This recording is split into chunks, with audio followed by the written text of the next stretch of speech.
What's good, everybody? So today we're going to recap a little bit on the ATS catch can that I installed here, or the ZZP's catch can for the ATS, I should say. So if you guys watched my last video, you know I was having some issues with that black hose that goes here. And what I realized was that when I depressed this button here to take off the old one, it actually broke the PCV valve there where this gets installed. So now this thing is like, if you can see, I'll switch hands here. If you can see here, it just doesn't click no matter how hard I push in on it. And this is loose. So we want to fix that. And I hope you guys didn't have that issue or that problem. Hopefully everything went smooth with you. But because of this, basically today we're going to be doing the PCV valve replacement. So we'll go ahead and take care of that today. And this is the replacement part that we're using. The part number from GM is 126630027. And that is the part that you want to collect. So let's go ahead and get this out of the box here. And basically that PCV valve is pushed in by pressure. There's no, I'll show you here. There's no like bolts or anything holding it in place. And that whole piece is this one here. And as you can see, so there's a clip in there. If you can see those clips, those two that are in there, that's what you're supposed to push on that gray tab there to depress it, and then it comes out. Those tabs I broke off because of how hard I was pushing on it. So you guys want to be careful with that. Otherwise, what we'll do is we're just going to basically yank that thing out of there with pressure, maybe pry it off, and hope that the part that sits inside the engine, so this bottom piece down here that's in my hand, doesn't break and go in there. I am a little wary about doing it, but hey, I mean, if it happens, it happens, and we'll get to that part if it happens, you know, and we'll fix it if it goes in there. But I'm hoping that everything goes smoothly. So we're gonna go ahead and tackle this thing down right now. Okay, so now that we're all in here, we're gonna just remove this thing, get it out of the way here. And this, if you can see, there's a little bit of playroom in there. But again, it's put on by pressure, so I don't think it's just gonna come straight off. I'm afraid that if I pry it from this end, this clip is just gonna snap off. So my goal is maybe to sneak it in there, this little gap that's right in here, and see if I can get it from there. And then you also want to be careful not to ruin the actual valve cover gasket by the pressure you're putting on there to pry it off. So I'm going to start by using a this flathead here to see this pretty long one, and I'm going to try to just kind of sneak it in here and just kind of try to pry it off. So I am only working with one hand since I'm holding my phone. So I'm going to put you guys on hold and try to see if I can pry it off with that flathead, and I'll be right back. So I said that I wasn't going to pry up on this end, but I did what I said I wasn't going to do.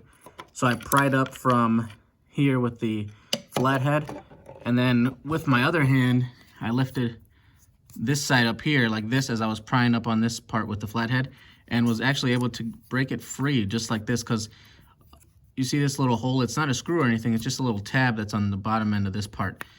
So we have it a little more loose, so now I get a little bit more play. We're gonna try to continue to sneak that flathead in there and see what we can do. So as you guys can see this, I already pried it off just enough to get some sort of clearance, if you wanna call it that.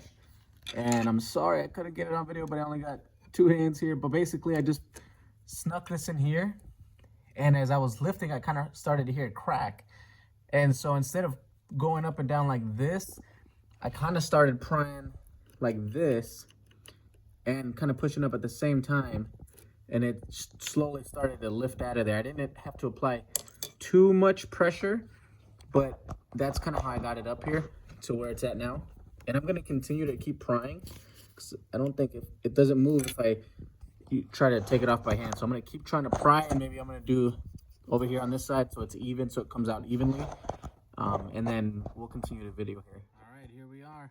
It's getting close. I'm being really careful with it. I'm not trying to break this part now.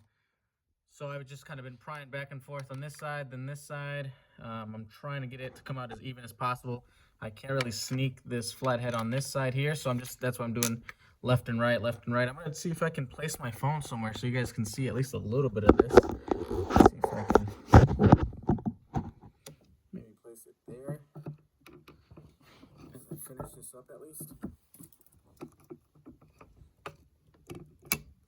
it is. Just heard it come out. All right. So this is what came out of here. Let me grab my phone again here.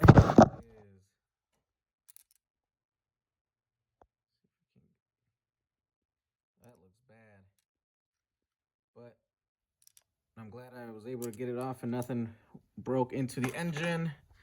And we're just gonna kind of hover over this just to, I don't see anything in there. I don't have my flash, so maybe I'll get a different device here to look, just to double check before I place the new one in there. So I'm gonna just check it out real quick. It doesn't look like I dropped anything in there, but you can never be too sure. So I'm gonna check in there real quick and then we'll get back to the video. Sorry, y'all, I forgot that these smartphones had flashlights in them now. But look at that. Look at that, though. That looks gross. And honestly, that looks like a piece of the PCV valve. So I don't think that's buildup. No, that's definitely a part. So I'm going to go ahead and try to squeeze something in there and take it out. Definitely don't want that sitting in there. So I'm going to pull it out with maybe some really long nose pliers or something. And again, we'll continue with the video, you guys.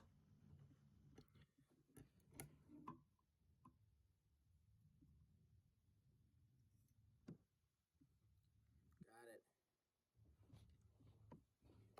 Got the new part out of the box here. And now for the install, we just want to make sure that this goes in this little hole right here. And I think it just goes down by pressure. I'm not too sure, to be honest, but we're just gonna try it here. Let me put the phone back in that little spot I had it in.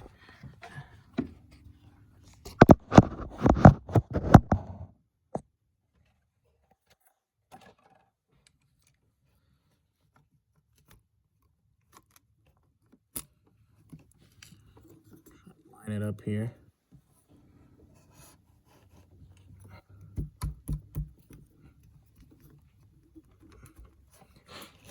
There we go.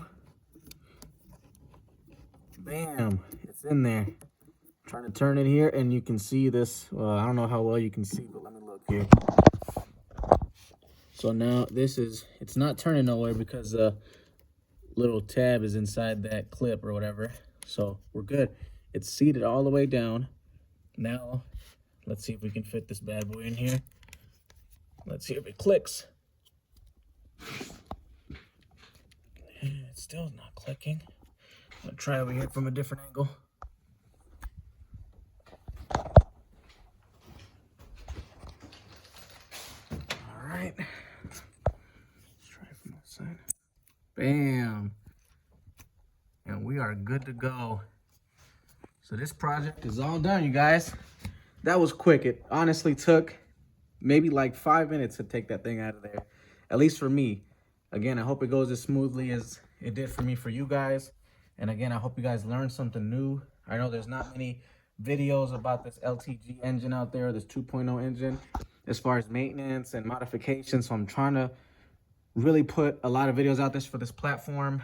Because, you know, I've had a lot of questions myself. I tried to YouTube stuff, couldn't find nothing. So here I am trying to, you know, better this platform again and, you know, do stuff that isn't like, okay, here's a video of it off, here's a video of it on. Figure out how to do it yourself. I try to really do it where if something happens, I can show you guys what happened and show you how to fix it so that if it happens to you, you're not stuck without a video or without any information. So again, I hope you guys learned how to change out that PCV valve. Don't pay a dealership to do it if that's where you're at in this process. So I don't think the Mishimoto catch can kit has anything to do with this one. I think they do it over here on this end somewhere.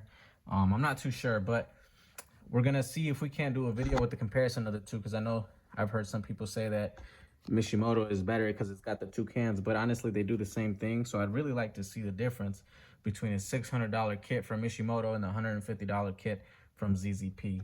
But regardless, hope you guys enjoyed the video. God bless y'all.